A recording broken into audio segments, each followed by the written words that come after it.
Cyber ইউনিটের একজন কর্মকর্তা জানান, আওয়ামী লীগ বড় ধরনের মিছিল আয়োজনের প্রস্তুতি নিচ্ছে। প্রধান টার্গেট রাজধানী ঢাকা ঘেরাও করা। আর আওয়ামী লীগের এরা কি বলে না বলে, ওদের তো কোনো বেল নাই। আমার সোজা বাংলায় বলে না, বেল নাই, এদেরকে কি বলবে? হ্যাঁ, আর চোরটা কি বলে কি আর না বললে, চোরটা ছেঁচড়াদের দল। ইউপিডিএফের অস্ত্রধারী যারা আছেন, সন্ত্রাসী যারা রয়েছেন, আপনাদেরকে আমি লাস্ট ওয়ার্নিং দিতে চাই যে এনাফ ইজ এনাফ, অনেক হয়েছে। দর্শক, অক্টোবর মাসে কিন্তু ভয়াবহ এক পরিকল্পনা করতেছে এই আওয়ামী লীগ, এবং একজন সেনা কর্মকর্তা কঠোরভাবে হুঁশিয়ারি করলো আওয়ামী লীগের নেতাকর্মীদেরকে, এবং তিনি কিন্তু এটা বলেছেন যে যারা যারা অক্টোবরে কোনো ধরনের নাশকতা করবে তাদের বিরুদ্ধে শাস্তিমূলক ব্যবস্থা নেওয়া হবে। সুতরাং আওয়ামী লীগের বিরুদ্ধে চালচন্দ্রভাবে কিছু তথ্য বেরিয়ে আসছে, যা আপনারা এই ভিডিওটা দেখলেই বুঝতে পারবেন। তো দর্শক, ভিডিওর শুরুতে শিরোনামের মাধ্যমে কিছু অংশ দেখেছেন, এবার দেখবেন পুরো ভিডিও জুড়ে। তার আগে সবার কাছে একটা অনুরোধ, যারা আমার চ্যানেলে নতুন আসছেন অবশ্যই চ্যানেলটি সাবস্ক্রাইব করে দিবেন, পাশে থাকা বেল আইকনটি অল ক্লিয়ার করে বাজিয়ে দিবেন। তো দর্শক, চলেন একটা লাইক দিয়ে সম্পূর্ণ ভিডিওটা ধৈর্য সহকারে দেখতে থাকি। পুলিশের মধ্যে আওয়ামী মতাদর্শের লোক তথ্য পাচার করছে এমন অভিযোগ প্রসঙ্গে তিনি বলেন, এটা পুলিশের পুরনো ব্যাধি।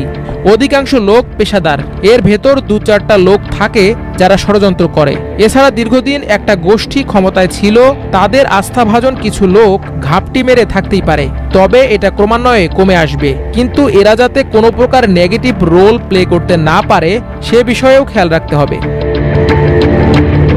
পুলিশের ঢাকা রেঞ্জের ডিআইজি রেজাউল করিম মল্লিক বলেন, কোনো ফ্যাসিস্ট সন্ত্রাস বিরোধী কাজ করলে কাউকেই রেহাই দেওয়া হবে না।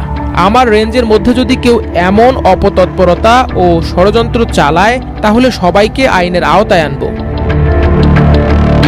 সূত্র বলছে, যদি নির্বাচনমুখী প্রধান রাজনৈতিক দলগুলোর মধ্যে সত্যিকার অর্থে ঐক্য না থাকে তাহলে ফ্যাসিস্টদের ষড়যন্ত্র আরও ঘনীভূত হবে। এছাড়া পুলিশে আওয়ামী প্রীতি এখনও রয়ে গেছে, অনেকেই বর্ণচোরা হয়ে গুরুত্বপূর্ণ পদে দায়িত্ব পালন করছেন।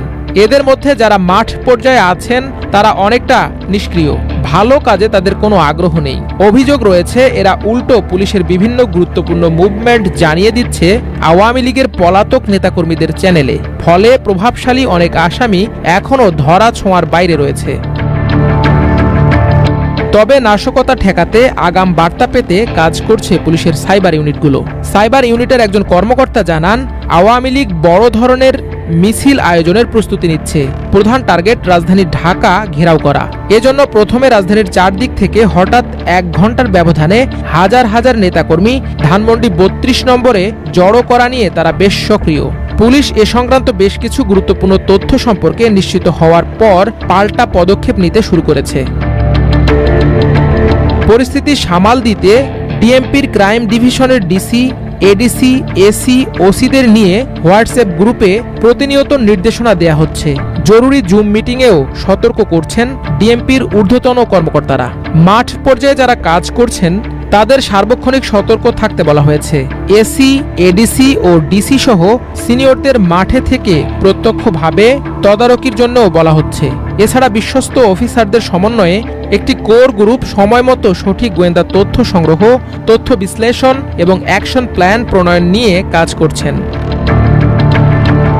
ওই প্রতিবেদনে আরও বলা হয়, নাম প্রকাশে অনিচ্ছুক ডিএমপির গুরুত্বপূর্ণ একটি বিভাগের একজন উপকমিশনার বলেন, গত 24 সেপ্টেম্বর রাজধানীতে গণজামায়াতের চেষ্টা করলে 244 জনকে গ্রেপ্তার করা হয়। এদিন আওয়ামী লীগ ও এর অঙ্গ সংগঠনের নেতাকর্মীদের পরিকল্পনা ছিল গ্রিন রোডে জমায়েত হয়ে পান্থপথ দিয়ে ধানমন্ডি 32 নম্বরে ঢোকার। 20 থেকে 25 হাজার লোক শাপলা চত্বরের মতো সেখানে বড় ধরনের জমায়েত করে বসে পড়ে দখলে নেয়ার পরিকল্পনা করেছিল, কিন্তু ঠিক সময় পুলিশি তৎপরতায় সেটি সফল হয়নি। তিনি জানান, আমরা আগে থেকেই তথ্য পাই 28 সেপ্টেম্বর শেখ হাসিনার জন্মদিন ঘিরেও নাশকতার পরিকল্পনা করা হয়, তবে পুলিশ সেটিও ব্যর্থ করে দিতে সক্ষম হয়। এ কর্মকর্তা আরও জানান, সবচেয়ে গুরুত্বপূর্ণ তথ্য হলো অক্টোবরে ফ্যাসিস্ট গোষ্ঠী অনেক কিছু ঘটাতে চায়। 24 সেপ্টেম্বর গ্রেপ্তারকৃতদের জয়েন্ট ইন্টারোগেশন সেলে জিজ্ঞাসাবাদ করে এ বিষয়ে চাঞ্চল্যকর তথ্য পাওয়া গেছে। এখন সেটি নিয়ে কাজ চলছে। ইউপিডিএফের অস্ত্রধারী যারা আছেন, সন্ত্রাসী যারা রয়েছেন, আপনাদেরকে আমি লাস্ট ওয়ার্নিং দিতে চাই যে এনাফ ইজ এনাফ, অনেক হয়েছে। আপনাদেরকে আমরা অনেক ছাড় দিয়েছি, আমি এতটুকু এনশিওর করতে পারি, যতদিন আমরা এখানে আছি পার্বত্য চট্টগ্রামের আমাদের রাঙামাটি রিজন থেকে আমরা এনশিওর করব যে আপনারা এই দেশ থেকে আপনাদেরকে বিতাড়িত হতে হবে। আপনারা আপনাদের যাদের মদদে আপনারা কাজ করছেন, আপনারা ওই দেশে চলে যেতে হবে আপনাদের। আমি আজকে নিশ্চিত করতে পারি হিন্দু ধর্মাবলম্বী সকল ভাই বোনদেরকে আমাদের অন্তরের অন্তঃস্থল থেকে শুভেচ্ছা জ্ঞাপন করছি। আমি অত্যন্ত আনন্দিত আপনারা উৎসব মুখর পরিবেশে এই দিকটি উদযাপন করছেন। বাংলাদেশের সংস্কৃতির একটা সুন্দর দিক রয়েছে যে আমরা সবাই শান্তিপূর্ণ ভাবে সবাই সহ অবস্থান করতে পছন্দ করি। সকল জাত, সকল ধর্ম, সকল মনের সবাই, আমাদের মধ্যে কোনো ভেদাভেদ নেই। বাট সমস্যাটা হচ্ছে কিছু কুচক্রী মহল সবসময় আমাদের মধ্যে বিভেদ সৃষ্টি করার চেষ্টা করে। এই যে অতি সম্প্রতি আপনারা দেখতে পেয়েছেন যে খাগড়াছড়িতে যেটা হয়েছে, দুইমালতে যেটা হয়েছে, এটা আমাদের মধ্যে বিশ্বাসের মধ্যে ফাটল তৈরি করতে পেরেছে। বাট আমি অত্যন্ত আনন্দিত যে আমাদের রাঙামাটিবাসী আমাদের মধ্যে কোনো ভেদাভেদ সৃষ্টি করতে পারেনি, যার ফলে আমাদের এই শান্তিপূর্ণভাবে আজকে এই দিনটি আমরা উদযাপন করতে পারছি। এবং আমি আশা করছি যে ভবিষ্যতে আমরা এটা অব্যাহত রাখতে পারবো এবং শান্তি সম্প্রীতি যদি এনশিওর করতে পারি তাহলে আরো ভালো ভালো কাজ করতে পারবো। কারণ কাজের তো শেষ নাই। এই যে পাহাড়টা আমাদের দেশ, আমাদের ভবিষ্যৎ প্রজন্মের জন্য এই দেশটাকে রেডি করতে হবে।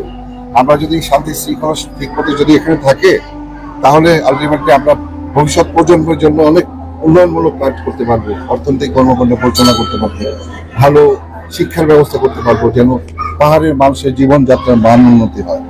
বাট সমস্যা হচ্ছে আমাদের এক থাকা লাগবে।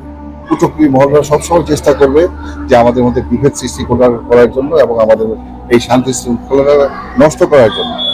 তো আমি আশা করছি যে ভবিষ্যতে আমরা আমাদের ভবিষ্যৎ প্রজন্মের জন্য প্রিয় দর্শক, আপনারা জানেন বর্তমান সময়ে খুবই আলোচনার বিষয় হচ্ছে ডক্টর মোহাম্মদ ইউনূসকে ক্ষমতাচ্যুত করার জন্য আওয়ামী লীগ ভয়ানক পরিকল্পনা করেছে। এই অক্টোবর মাসে তারা নাশকতা করবে, বিভিন্ন জায়গায় হামলা আগুন জ্বালানোর পরিকল্পনা করেছে তারা।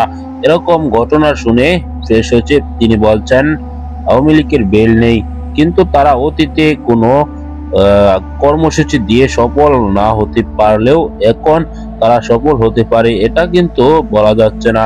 দর্শক, বর্তমান সময়ে একের পর এক আওয়ামী লীগ মিছিল করছে, আওয়ামী লীগ রাজপথে নেমে আন্দোলন করছে, কিন্তু পুলিশ প্রশাসন তেমন ভাবে কিন্তু অ্যাকশনে যেতে পারছে না। দর্শক, এখন প্রেস সচিবের এরকম বক্তব্যের পর কিন্তু পুলিশ প্রশাসন আরো নীরব ভূমিকা পালন করবে। কেননা প্রেস সচিব বলেছে আওয়ামী লীগের বেল নেই। তারা যদি সতর্ক অবস্থানে না থাকে তাহলে কিন্তু আওয়ামী লীগ তারা পুনরায় শক্তি নিয়ে মাঠে নামার পরিকল্পনা করতে পারে। দর্শক, প্রেস সচিবের বক্তব্য সম্পর্কে আপনি একমত কিনা অবশ্যই আপনার মতামত কমেন্টে জানাবেন। পরবর্তী ভিডিও পেতে চ্যানেলটিকে সাবস্ক্রাইব করে পাশে থাকা বেল বাটনটি অন করে দিবেন। আসসালামু আলাইকুম।